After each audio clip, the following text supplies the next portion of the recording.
Good evening and welcome to a special edition of the Marty Heiser Show. We have got some very, very interesting stuff we're going to look at tonight. You know, sometimes people don't know if they have the history of the United States, say between the 60s and the 70s. People don't really know what went on, but there's someone, a resident of Connecticut, Secretary of State, former Secretary of State, Henry Kissinger, and there was a fascinating documentary that was put together by a German documentary filmmaker, and we have bits of that tonight, and we're going to play it back. It's very, very interesting. George Bush is interviewed in it, Helmut Schmidt, Al Haig. Some of you kids out there, ask your parents about Al Haig, and I'm in charge here at the White House, gentlemen, read your Constitution. Richard Nixon. It talks about the Vietnam War, wiretaps. You're actually going to meet the guy that put the wiretaps in the Oval Office that eventually brought down the Nixon administration. Secret wars, womanizing by Henry Kissinger. Norman Mailer, the Watergate, the break-in, Carl Bernstein, a secret trip to China, realpolitik. I mean, this documentary we're going to see has it all. And it's really, really fascinating, and that's going to be a big portion of tonight's show. But first, I just want to talk a little bit about politics here in Connecticut. Our beloved State Representative John Fry sent out this little flyer that basically outlined some of the new taxes that they put in the state of Connecticut. Now, some of you that might be a little bit emotional, you may want to just prepare yourself. New and increased state taxes in Connecticut. Income tax increases in all brackets. Sales tax increases from 6 to 6.35%. Clothing under $50, now subject to sales tax. New tax on non-prescription drugs. Increased taxes on hotel rooms, cigarettes, alcohol. Conveyance tax increase. Real estate conveyance tax made permanent. That was supposed to be temporary. Anytime you hear about a temporary tax, believe me, it's not temporary. Decrease of $200 in property tax credit. Diesel fuel tax increase of 26 to 29 cents per gallon, as if we're not paying enough for fuel already. Increase in driver's license and vehicle registration fee. You know, I go by the Department of Motor Vehicles. There are people lined up outside there. The efficiency of the Department of Motor Vehicles leaves a lot to be desired, and now they're going to charge us more. Doubling of the corporate surtax. You know, it's interesting when you think about jobs and the economy, you know, people don't have to come to Connecticut. Businesses don't have to expand to Connecticut. This is a gorgeous state, leafy suburbs, wonderful education, an educated workforce, but corporations have options. And when they see that this is the most unfriendly state to businesses, they're not going to move their businesses here. They're not going to have a new research and development branch of their company that's coming here. There's a reason that guy, Governor Perry down in Texas, 40% of the new jobs that have been created in the United States have been created in Texas. There's a reason. Low taxes, tort reform. If you want to sue someone in Texas, if you lose, you got to pay for it. There isn't all these lawsuits going on. It's a friendly business environment. Not so here in Connecticut.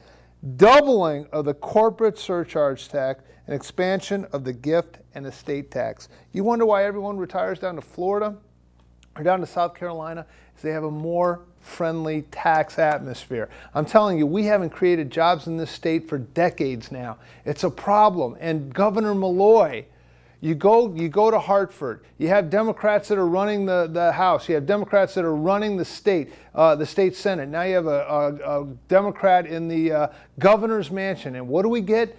New taxes, more taxes, less business, less friendly business environment. And it breaks my heart. It really does. I mean, if I can just get a little personal with you right now, my son just graduated from college. And you know, the same kids that have been knocking around the house doing Cub Scouts and Little League and playing sports and just hanging out. One guy's name is Phil. The other guy's name is Ian. And they're coming out of college. They've worked hard. They've got their college degree. And you know what? There are no jobs. There are no jobs. 25% of the new college graduates don't have jobs because the economy isn't producing jobs, because the government has overregulated and overtaxed. This economy is being strangled. We're taking all this money out in taxes, and according to our president, it's still not enough. You need to pay more, you need to pay more. And with all this money coming out and all these different taxes, there's nothing for growth in the economy. So all of a sudden, it becomes a little poignant when these young guys that just graduated from college are sitting at your kitchen table and they're saying, yeah, I put resumes out, I've done everything, but there are no jobs, no one's hiring. One guy helped out his dad in his plumbing business. The other guy just doesn't know what he's going to do. My son ended up going into the Navy. That's another story. But it's a problem, and it's poignant when you see your own kids affected by a rotten economy. Then all of a sudden, all this talk about we're stealing from our children, we're taking from our futures. Well, we're not only taking from our futures, we've gotten so full of government spending and entitlement programs and everything that we're taking from the next generation that are here now. They're coming out and saying, hey, where's my part of the American dream? What is going on here? So anyways, I get this thing. John Fry, you're doing a good job. Tony Boucher, you're trying to hold the line. Dan Carter, I know that there's a conservative core of Republicans in Hartford that are trying to hold the line on increased taxes. But I guess my question is, when is enough enough? And you know, sometimes I just think that I'm just whistling in the wind. Tax Freedom Day here in Connecticut, I think, is April 29th. That means every day, Monday through Saturday, if you're like me, you work 6 days a week, you will get up every day, all January, all February, all March, and most of April. You get up, you go to work, you work hard just to make money to pay the government. So the government can take that money and do heaven knows what with, because I've seen a lot of fallacious spending that's been going on. But anyways, that's just my thought, and it really breaks my heart to see these new college graduates going out there, moving back in with their parents, because the American dream just isn't available there because it's being stifled by high taxes, high regulation. We need to unleash the private sector, allow the private sector to do what it does best, and then we'll be a little bit more like Texas or a little bit more like South Carolina, one of those free-to-work states where the economy is beginning to move again. So that's just my sort of a rant for the day. I want to talk a little bit about this organization called Young Life. In the town that I live in, we've seen some of the youth have some really just heart-wrenching, heartbreaking situations. We've had kids that have died in accidents, in car accidents. We have kids that it would appear have taken their own lives. There's something going on when you can have an affluent community and wonderful privileges, leafy suburbs, big houses, nice cars, all the security that you would want. And yet still there's something missing. There's something missing in these kids' lives. And sometimes it's just a caring adult that's willing to take some time and reach out and talk to these kids. There's this organization called Young Life. We've actually had some of the Young Life staff on this program. One time we did a show from a Young Life club that was going on down in Ridgefield. But really all Young Life is, it's a Christian organization that reaches out to junior high in a program called Wildlife and high school age kids. Now these programs, it's a Christian ministry, but the only way that they raise money is through the local community. And I want to sort of shamelessly plug something that's coming up on October 13th. I don't know if we can go to the outline that we have for this, but it's going to be on October 13th at Le Chateau Restaurant. That's right, that fancy restaurant on Route 35 over by South Salem. Le Chateau Restaurant, there's going to be a comedian that's going to be there. There's going to be a speaker. The speaker is going to be Steve Angel. He's the CEO of Praxair, which is one of the larger employers. Thank goodness for corporations like Praxair that are still here in Connecticut and employing people. But he's going to be there. He's going to be talking about his faith in the marketplace. And if you have any interest at all, we're going to run a website or an email address that you can go to. It's ridgefieldyounglife@gmail.com. Hopefully, yeah, they'll have that up and they'll keep that up. If you're interested at all, just send an email to ridgefieldyounglife@gmail.com and they'll give you all the information. I don't know if we can get a shot of this here. That would be wonderful. Here we go. So the event is called Harvest Time. It's going to be Ridgefield, Young Life, and Wildlife. It's a banquet on October 13th at Le Chateau Restaurant on Route 34 in South Salem. And the keynote speaker is Steve Angel, CEO and chairman of Praxair. And there's a very funny comedian named Bill Arnold who's also going to be there.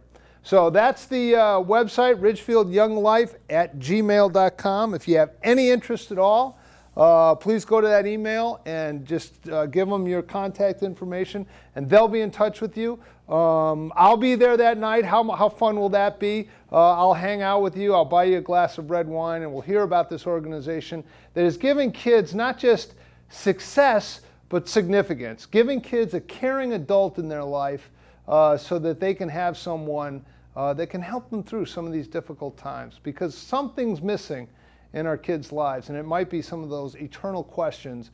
Why are we here? What is our purpose in life? What does the future hold? We got to reach out to the kids, junior high, senior high age. The organization is Young Life. If you're interested, please go to that website and they'll give you all the information. Okay, it's an eclectic mix. Of course, the conservative rant, a little bit of Young Life, but what I would like to go to now, and if you have some youngsters in the audience, this is something they might not know about, this particular part of American history, and it revolves around Connecticut's own Henry Kissinger and the interviews and some of the clips you're going to see. So we're going to go to that documentary right now, and at the end, towards the end, we're going to cut it off and come back, and Bob Browd is going to talk a little bit about something exciting that's happening in Danbury this coming weekend. But for right now, let's join that Henry Kissinger documentary. And that there would be signs that Jews are Juden unerwünscht. I can say I liked it, but I didn't suffer from it the way my parents did. In early childhood, the shy and academic boy flees to the USA with his family, his father, a teacher. It is 1938, and just in time. In New York, Heinz turns into Henry, and he melts into a totally new society, completely open. There is no fear here, no distrust, at least not at first glance. And Henry is thankful for his new surroundings and his new freedom. The impression was that it was a much more spontaneous life than what I was used to in Fürth. People were much more demonstrative in talking to each other. The concept of dating was unknown in Fürth in the 1930s. So that relations between the sexes and the relations were less constrained than they were in the middle-class Germany that I had grown up in. A reunion with old friends from Fürth. Anna, whom he marries in the 60s, has also been able to flee Germany. Frank, too, Henry's friend. Both volunteered for combat service with the U.S. Army. Once more, difficult farewells. At the Iceland restaurant, it was shortly before we entered the United States Armed Forces, and we were happy to be together and pledged that our friendship will endure and we will get together after we come back. Back in Germany, in the country where many family members were murdered. Now Henry Kissinger is an American GI in Krefeld. He and his friends are assigned to set up a new local administration. Their job? Hunting down Nazis. I was full of hate, yes, because so many of my family and friends were killed, yes. I did not have the sense that this was an opportunity to get even. I had, in fact, the opposite sense. I thought if it was wrong for the Germans to treat the Jews as a category, it was wrong to treat the Germans as a category. Following military service, Henry Kissinger returns to the open society, working first in a brush factory. He is admitted to Harvard University. The shy young academic is now an adult with a strong will, and he has his own American dream in political science.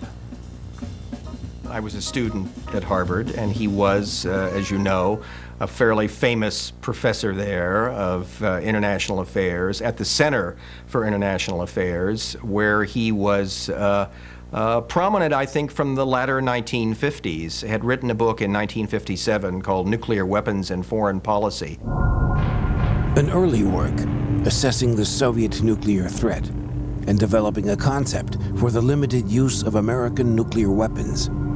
His writings attract attention. Es war auch ein bedeutendes Buch. Es hat vielen Leuten zum ersten Mal It was an important book. ermöglicht. It enabled many people to form an opinion on nuclear strategy. Das musste nicht heißen, That dass sie- doesn't necessarily mean they shared Kissinger's point of view, aber es war einer der but it helped wesentlichen people Beiträge understand nuclear deterrence strategy. Zum Beispiel der Abschreckungsstrategie. For Richard M. Nixon. 1968. Richard Nixon is nominated as presidential candidate. He's heard about the young German scholar who has been advising other politicians. At the time, Kissinger does not think much of Nixon, but he is enormously flattered when asked to become his national security advisor. I enthusiastically accept this assignment, and I shall serve the President-elect with all my energy and dedication. The politician and the professor, an unlikely couple that will later change the course of world affairs. In the election, Nixon promised to end the Vietnam War, but at the outset, they are not overly successful. When we were still finding out the location of offices in the White House, before we could do anything, the North Vietnamese started an offensive in which 500 Americans were killed a week. And much of that came from these sanctuaries. We took this for 4 weeks, and we had suffered over 2,000 casualties. In the first month of Nixon, we suffered from a deployment that we had not put there. More casualties than America suffered in 3 years in Iraq. The first secret action of Nixon and Kissinger is the bombing of Vietnam's neighbor state, Cambodia. The North Vietnamese enemy is seeking refuge there, but Cambodia is neutral. The attacks cannot be allowed to become public. Were they trying to be truthful with the American public, or were they trying to hide the truth, including the reality of what was going on in the war in Vietnam, just as now we have had a president and a national security advisor and a secretary of state who have hidden the truth, and a vice president, about the reality of what's happening in Iraq. There is a line from there to there.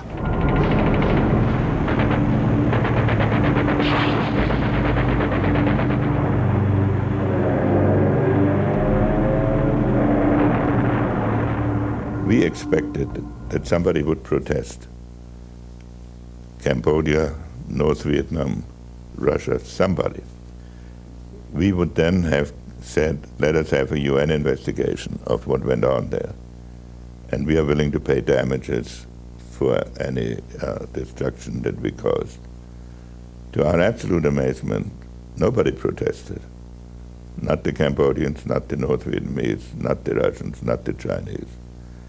And that was the origin of the secret bombing. It was not intended to be secret, but it was a bombing that was going on to which nobody objected. And therefore, for us to volunteer this information might start a crisis that, at least on any given day, seemed unnecessary.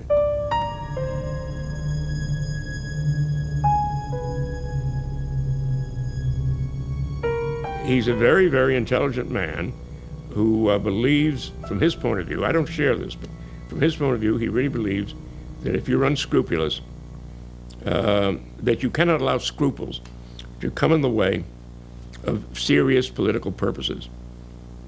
That there maybe as a practical purpose, as a practical point, you cannot be needlessly unscrupulous. I think Kissinger would probably feel to be needlessly unscrupulous would be monstrous, because it's ineffective, it's wasteful, it destroys what you're trying to achieve. But in the sense of being a little unscrupulous to make your point, I don't think that bothers him.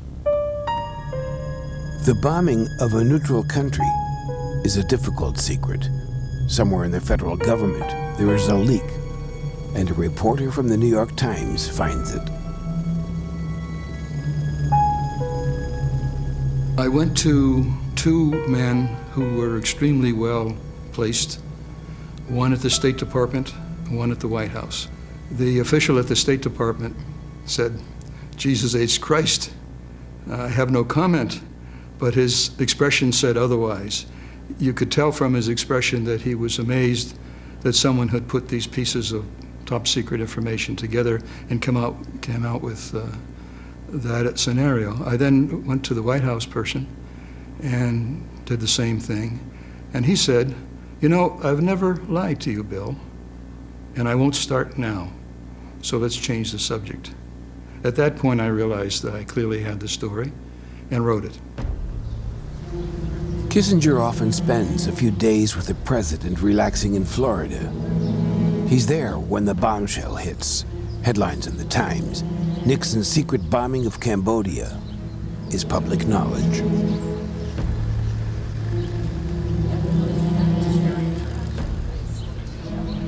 They were furious. They were furious at the leak. Nixon, of course, wanted to, as usual, as you could see over the successive years, Nixon wanted to find the leaker. Kissinger did too. This was the first big breach of security, as it were, inside the administration. They were only a few months old, and already one of their most secret moves in foreign policy had been revealed on the front page of the New York Times. But who betrayed the government's secret? To find the leak, the FBI is tasked to tap countless telephones, including those of Kissinger's staff. What is Kissinger's role in this?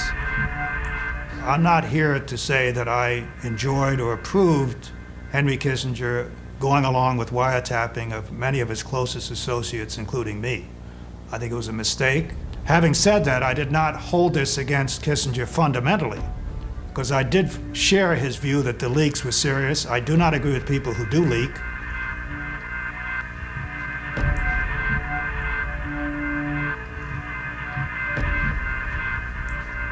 Al Haig played a very strong role in this as well. So I think Haig was the key liaison with the FBI. If there was something worrisome that appeared in them, were delivered to Henry's office, sometimes to me, even in Henry's absence, sometimes directly to Henry. My only role was when a leak had occurred and after an investigation had started to supply the names of the people who had access to the information.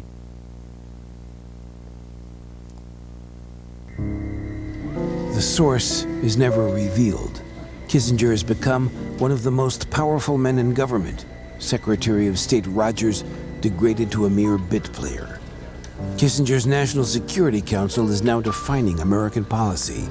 Kissinger enjoys immense power, but few friends. In those early days, early months, he was exceptionally careful about what he did, how he did it, and he was very difficult with all of us who worked for him. And I mean by that, double check everything we did and so forth. I don't think he was loved or particularly liked by the people who worked closest with him. I think there was a kind of loyalty because they respected his competence, his substantive ability, but I don't think anyone particularly liked him as a human being.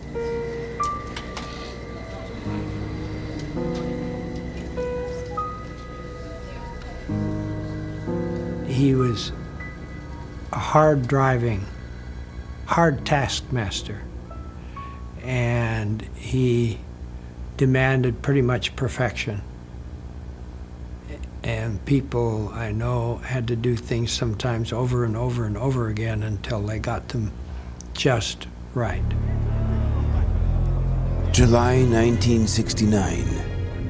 6 months after entering office, Nixon and Kissinger traveled to the combat zone in South Vietnam. Politically, Nixon is measured on his election promises to end the war. With honor, as he insists. But when and how? Henry Kissinger is tasked with the effort, but he has no real plan for what is to follow the war. An impending defeat that Nixon and Kissinger do not see. Instead of ending the war, they find themselves drawn in ever deeper. The North Vietnamese proved to be an unexpectedly difficult opponent. The problem was they didn't mind losing people.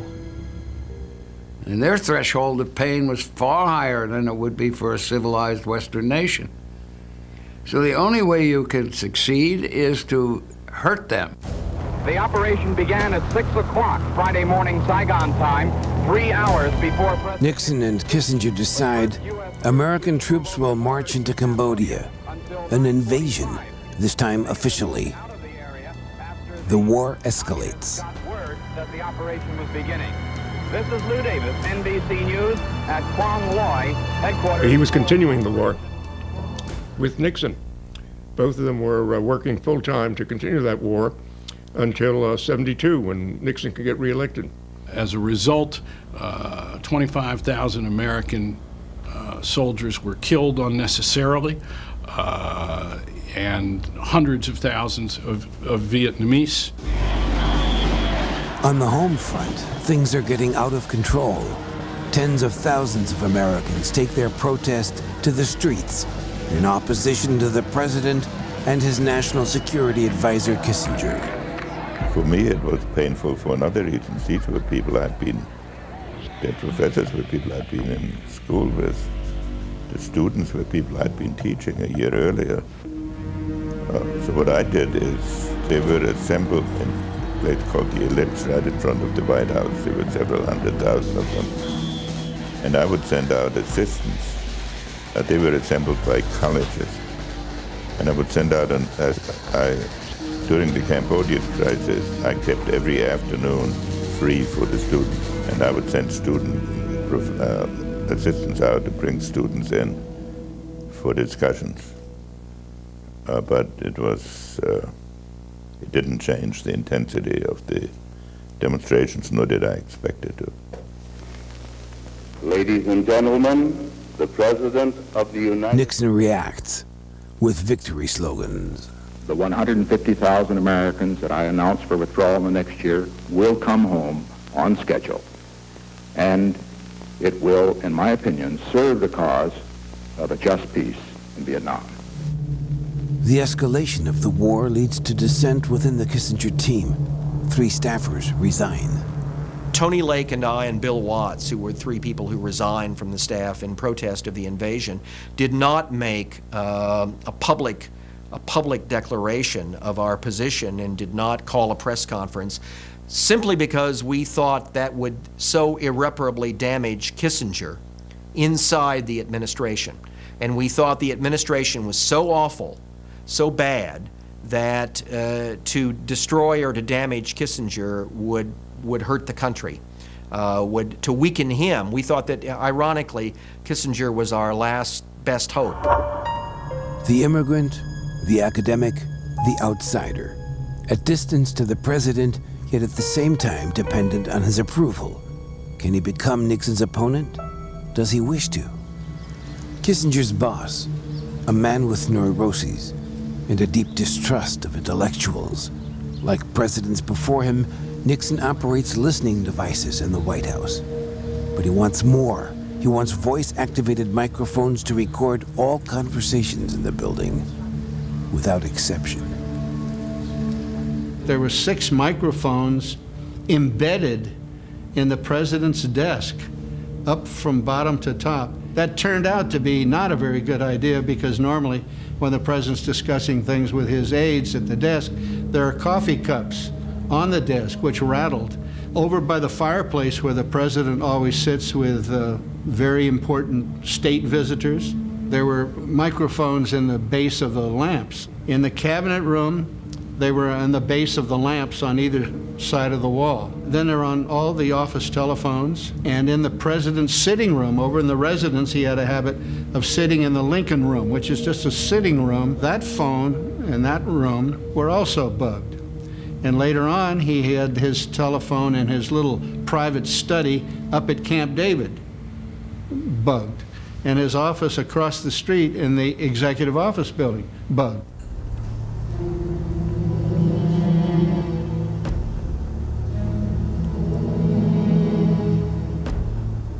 I learned it, when did I learn it? I learned it only in May '73, about 6 weeks before the taping system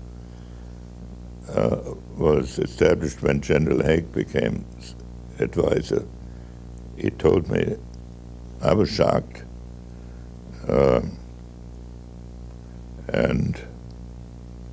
But the strange thing was that at first I thought, oh, I have to be careful when I'm in here now. But after 3 or 4 days, there was really no choice. You could not compose something for the tape while you were talking to the president. So for the 6 weeks the tapes were in operation that I knew about it, it'd be interesting to compare whether what I said was significantly different from before. I've never bothered to do this. I would guess not, but it's a terrible system. Kissinger and distrust. Later he will insist that his own conversations be recorded. And later he too will lose control of the eavesdropping system. I recommended it to him. I said, Henry, it is the only way, unless you're going to write notes to yourself and then bring people into the office and say, here's what I said to him. This is the only way you can make a record of what you talked about, what you committed to, and also to remind you of, if you want to write a book later on, you've got these things here that you can pull together and get some sense of what you were doing. So he did it. One of the problems of that period is that we all kept so many records that anybody who wants to prove some point can pick out a sentence and then make that the signpost for the whole period, and without explaining the context. The eavesdropping mania in Washington affected many, including Willy Brandt. The German chancellor pursued an independent foreign policy toward the communist East. He sought détente and awakened the distrust of Kissinger, though recollections may vary. I had developed enormous admiration for Willy Brandt when he was mayor of Berlin. And he was a symbol of the resistance to the Soviet Union. And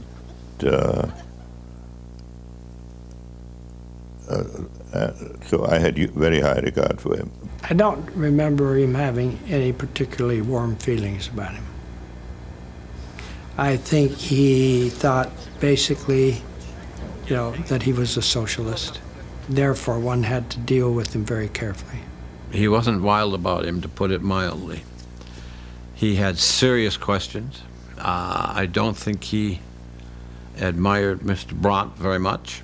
I'm being gentle. I will put it bluntly. I think he thought that Willy Brandt was a terrible mistake for the Federal Republic. Kissinger's dilemma. He senses competition from the Germans in his dealings with the East. He sees a rival in Willy Brandt, and at the same time, an ally. Für mich damals als Verteidigungsminister, später als Finanzminister. As defense minister of the time, and later as finance minister, one of my tasks was to convince Americans that doubts about Germany as an ally were unwarranted. I had to explain to Henry Kissinger that Brandt was a decent man who could be trusted. He responded, I can rely on you, but I don't know about him. That was his opinion, even though he didn't use exactly those words. Das war die Einstellung. Hat er nicht wörtlich so gesagt, aber das war die innere Einstellung. Ich war mit Brandt in Washington und wir waren im Blair House. I was in Washington with Brandt, and we were staying at Blair House, across from the White House. Brandt declares openly that he doesn't think much of Nixon. I told him to be careful, that there was eavesdropping, but he didn't believe it. We're not in Moscow, he said, but he did grow more cautious in his comments. And it turned out to be true. They were listening. Of course, Nixon heard about it, so he asked Kissinger about Brandt. A tape recording of the conversation shows the president mocking Brandt, calling him stupid. And Kissinger, dependent on his erratic president, echoes that Brandt is dumb and a drinker.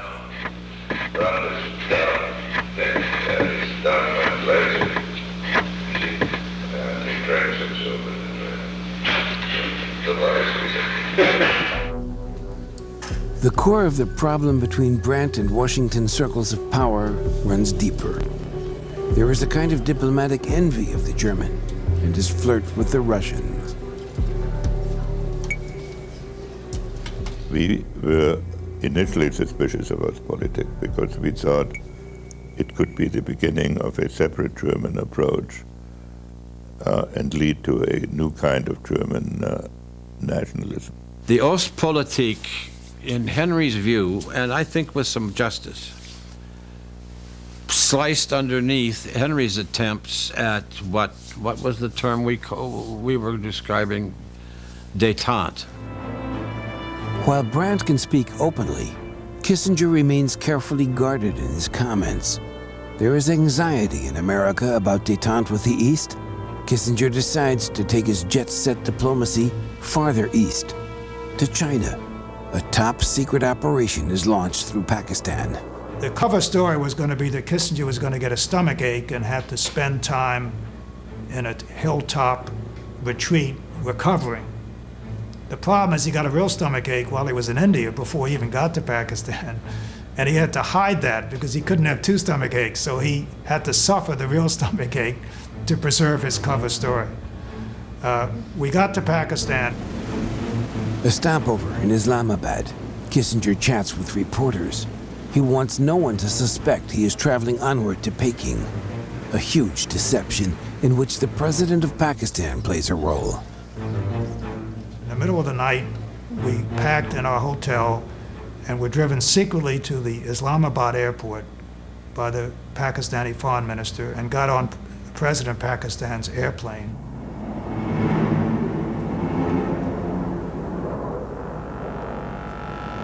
The most dramatic point in my entire life, I think, was that first secret airplane trip from Islamabad to Beijing, because we flew by K2, the second highest mountain in the world.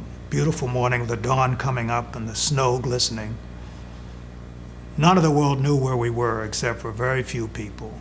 We were about to meet the Chinese, and Zhou Enlai in particular, that we had not seen for 22 years. So you had the huge historical and geopolitical ramifications. You had the James Bond secrecy dimension. The China which is silently visited by Kissinger is quite the opposite of the USA, a totally closed society, subjected to the ideological dictates of a central government and its personality cult.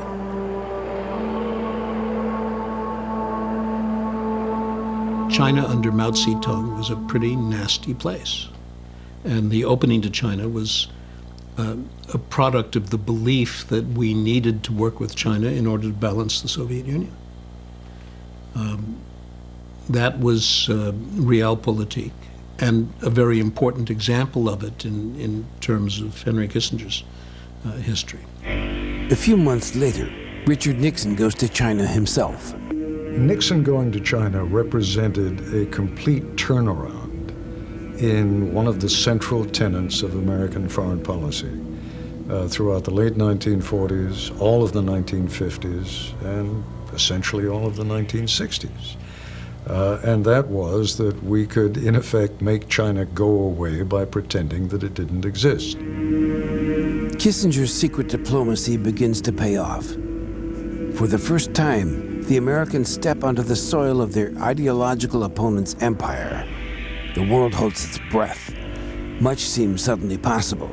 Henry Kissinger seems to have persuaded the U.S. superpower to jump over its own shadow.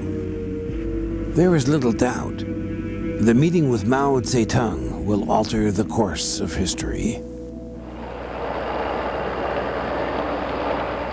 He lived in a residence in the Forbidden City, which was very simple. The first few times I saw him, there was a bed actually in his study. I don't know whether he had a more palatial residence which he didn't show. He himself, but there was this atmosphere of mystery.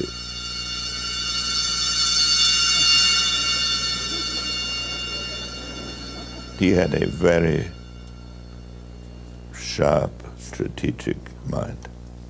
Of course, he's also responsible for more crimes and for more deaths than any other contemporary leader.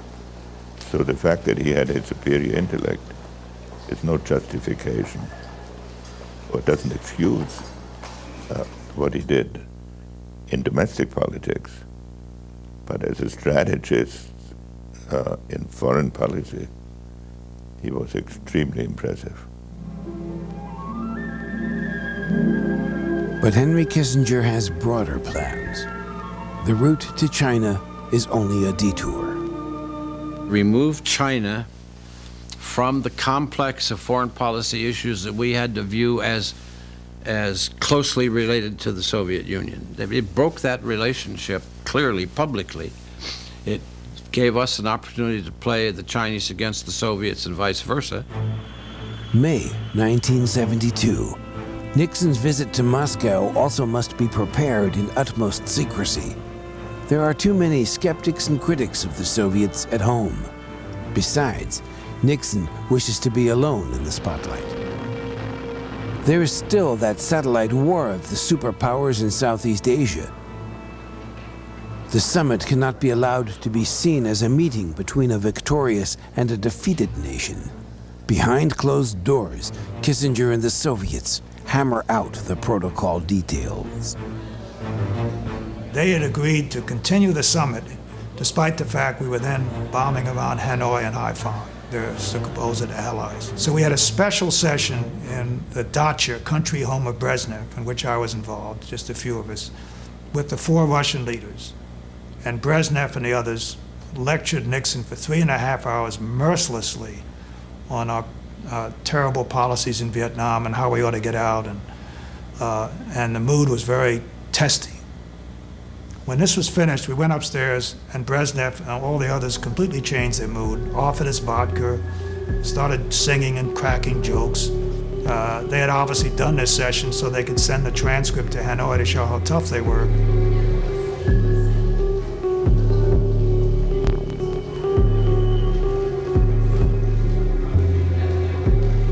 He did not have the brain power of the Chinese leaders or of, say, Kosygin, but he had a sort of fundamental instinct, and I thought that he really wanted to achieve peaceful negotiations with the United States, and he was willing to cut some corners in order to do it. And in some ways, I thought of him later as sort of a forerunner of Brezhnev, of Gorbachev, in the sense that he had understood there was something wrong with that system. In public, the summit of the enemies is to become a summit of the symbols. Behind the scenes, it is all about Vietnam and about nuclear weapons. Who is leading whom through this diplomatic circus? Kissinger's time is short if he wants to see through the strategies of Brezhnev. He had understood that a prolonged confrontation with America would drain the Soviet Union. And so on practical negotiations on weapons, he was very, by my sense, quite cooperative. I know there was a big debate in America that they were threatening to achieve a first strike capability. I never believed that, and history has shown that it was total nonsense. Kissinger's so-called cocktail diplomacy irritates many back home in America. He believed that he had to maneuver in an agile and sometimes quite cynical way in order to compensate for the absence of strength in the American position. And if you ask about realpolitik in that context, I think it was the view that you have to be prepared to do things that you would rather not do, and that you wouldn't do if you were not in the circumstances that you found yourself in. And it doesn't go as far as saying the end justifies the means, but it certainly tends in that direction. I don't think he was overly swayed by sentiment or emotion or the kinds of ethical principles that two men are obliged to operate under. Nations operate in different ways. The Moscow summit doesn't end the Vietnam War. Nixon and Kissinger struggled desperately against impending defeat and terrorized their opponents with bombs, as in years past.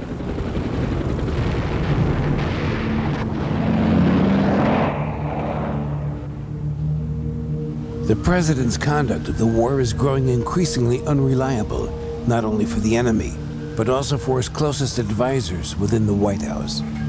Is Nixon irrational?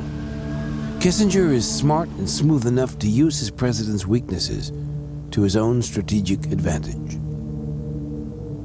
The madman approach to international relations was quite unique. Nixon had this theory that if he could project a kind of irrationality in his behavior, that it would intimidate, frighten these foreign governments, the Soviet Union, China, the Vietnamese, and so on. So he cultivated the image of the unpredictable president who might do something really crazy, something really awful. How far will Nixon go? Could he actually consider using atomic weapons? Anybody who knew Nixon would tell you that he often made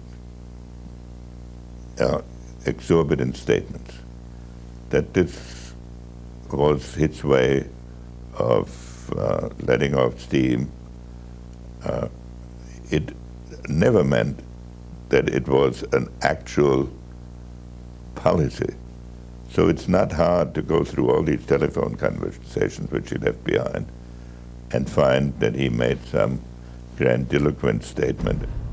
Nixon out of control. He wants to wipe out dikes, power plants, cities, indeed the entire country.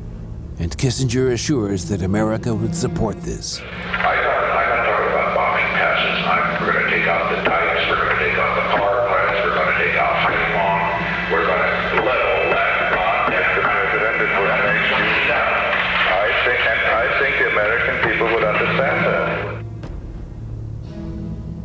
Kissinger frequently used the unpredictability of President Nixon as a tool, sometimes as a rather delicate tool, sometimes almost like a sledgehammer. But the line would always be, look, I understand what you're trying to say. I understand what your point of view is, but you have to understand I am representing this very unpredictable, sometimes I think he might even go so far as to say this maniac back at the White House. And while I might be inclined to go along with your point of view, he would not. So he used Nixon. Nixon used him. Nixon's threat to use nuclear weapons. Kissinger, the academic, has long since thought through this worst-case scenario. What he said was actually not wrong. What he was saying was that in the nuclear age, the risks of war are so great that unless you can convince your antagonist that you might go further than you would normally expect, he will not take you seriously. That was a correct analysis. But if you look at what he actually did, he did in foreign policy, I cannot think of any irrational act he took. The atomic sword rattling in Washington does not seem to impress the North Vietnamese. At first in secret, then openly, Kissinger travels back and forth to Paris to peace negotiations with the communists. The talks are drawn out over years, as is the war in Southeast Asia. I was directly involved in the first secret negotiations. By the end of 1969, the beginning of 1970, we had a basic agreement on a withdrawal schedule for both the North Vietnamese and the United States, a kind of coalition arrangement with South Vietnam, sharing power with the Viet Cong in a kind of what we called a leopard spot arrangement in South Vietnam, where they controlled part of the territory and the South Vietnamese government the other part. We could have ended that war by the middle of 1970 if it hadn't been for the Cambodian coup and the invasion. When you have 550,000 troops involved, and you have already lost 35,000, you can't just turn this off like a television set and say we don't care about the people who, in reliance on our word, have cast their fate with us. And just technically how to get 500,000 people out of a country. If you think of the problems people have now evacuating a few hundred people, so we thought a systematic retreat while strengthening the people whom we had supported was the necessary course. And in fact, I think there was no other course. Washington has a different vision of the end of the war. It wants triumph. Instead, it is totally dependent on the goodwill of its enemy, Lee Duc-Tho. A superpower in humiliation, Kissinger is working very hard to make defeat appear as honorable withdrawal. It was not a pleasant experience because their strategy was to break our spirit. Their strategy was to maneuver us into positions in which the demoralization of the American party politic continued. And they were extremely skillful at this.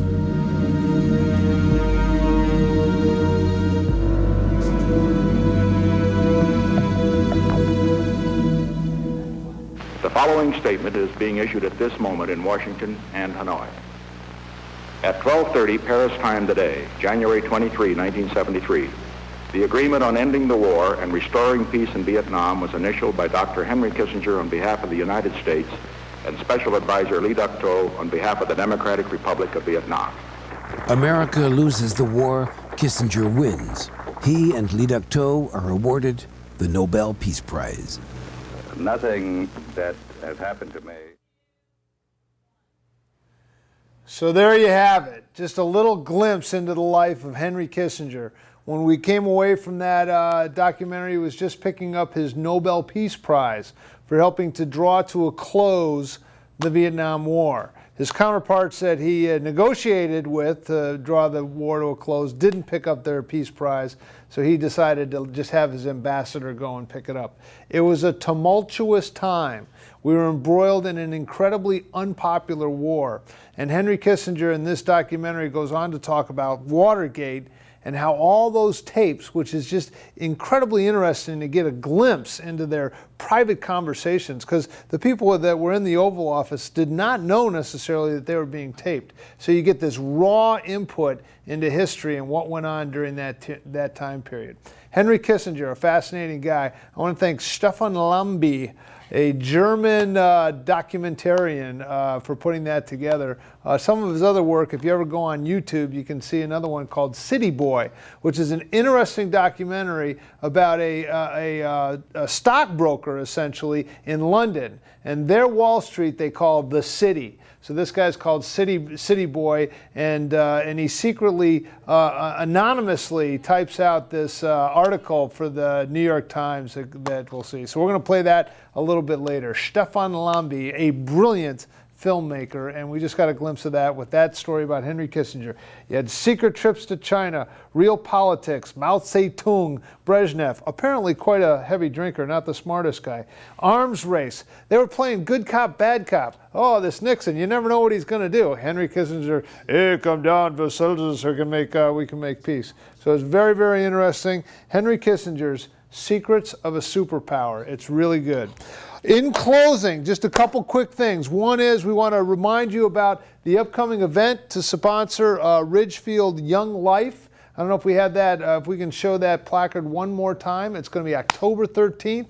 We've had the email address, ridfieldyounglife@gmail.com, to find out more. Please come out. The keynote speaker will be Steve Angel, who's the chairman and CEO of Praxair, and he'll be joined by some comedian who should be pretty funny. So it's going to be a great night, October 13th, and they're going to show you that placard in just a minute. Now, yes. This handsome young man standing right next to me is Bob Brout. Oh, that's the event, Harvest Time. You see Ridgefield Young Life. It's important. You know, politics and what you're able to bring is not everything. Young Life is a Christian organization that shares the good news of personal relationship with Jesus Christ and gives these kids hope and a future in that life. Now, next up on the Fast Moving program, we are joined by Bob Brout. Thank you so much for joining us. You're welcome. Thanks I appreciate it. How tall are you, Bob? 7'1". 7'1", and you fill out every inch of that 7'1". We were talking about you have an event coming up this weekend. Yes. Tell us about what it is, and can I get a T-shirt like that? Sure you can. Excellent. So what's coming up? Southern New York Racing Association is going to have their 30th reunion. 30 years since the close of the Danbury Race Arena and the fair. Okay. And we're going to have drivers, cars, all types of events and... Okay, so for the vast viewing audience, and I mean there's countless people watching, the Danbury Fair Mall, which everyone would know right now, intersection of 84 and Route 7, that mall was not always a mall. No. What was there before it became a mall? It was a Danbury Fair. Huh? 30 seconds? Go right ahead. It was the fair, and it was around for 112 years until 1981 when they closed to build the mall. Okay, so in 112 years, they had stock car races. They had speedboats. They had elephants. They had a monkey town. They had apple eating contests, horses. It was like a county fair on steroids. Yes. And you had some incredible, interesting pictures. And so this event is to sort of celebrate a bygone era. That's no longer with us. Where can people go to find out more? You can go to www.sny.org, or you can go to, that's it. I guess we're out of time. Not at all. Okay. Well, thank you very much for joining us. Yeah. I appreciate it. Go to that event. Join us again next week on the Marty Heiser Show. We're going to have some interesting stuff. There's some interesting political races coming up. We're also going to have Rusty Rustenbach and his book that he wrote about healing prayer. Join us again next week, same time, same station, and we'll see you then. Thanks for joining us.